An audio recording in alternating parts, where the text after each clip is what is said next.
have a gap in my resume the exact length of a very serious prison sentence.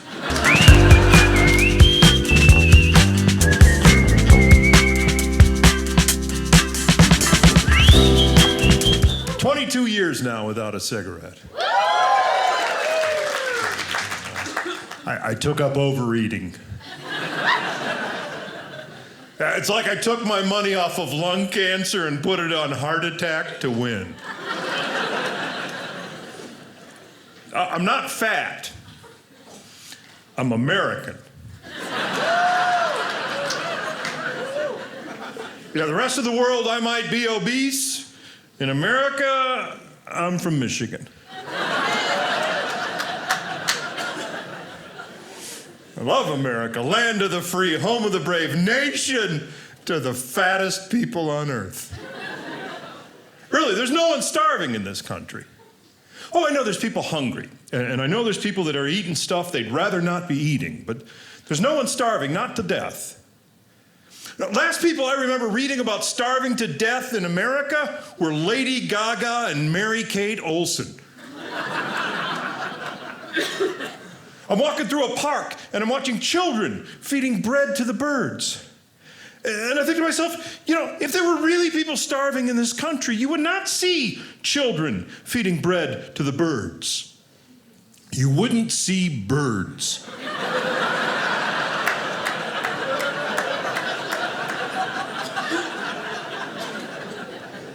I might actually like that.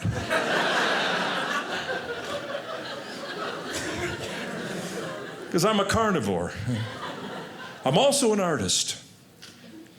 And I've successfully painted myself into a corner I have no idea how to escape. No, I've been doing this professionally for 30 years now. At this point, there's nothing else I can do.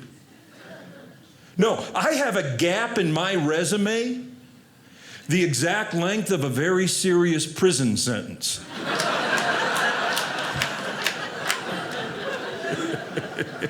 Yeah, you can't talk your way out of that one. They won't believe whatever you tell them. HR's like, what have you been doing between 1989 and 2019? Want to hear a funny story? I'm at that unemployable age. I'm too old to be a fry cook, yet too young to be a Walmart greeter.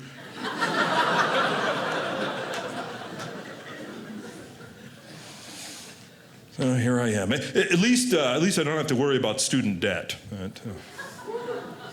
Yeah, that's a big problem for a lot of young people today, the debt that they've acquired. And it's so much so that some politicians are actually suggesting that we should just forgive all the student debt. And yeah, I know it's popular, but that's not the way America's supposed to work. See, the way America works, if you buy a crummy toaster, you take it back to the crummy toaster store. They give you your money back. So if you bought a crummy degree that won't earn you enough money to repay the loan you took out to acquire that degree, you take it back to the crummy university that sold it to you.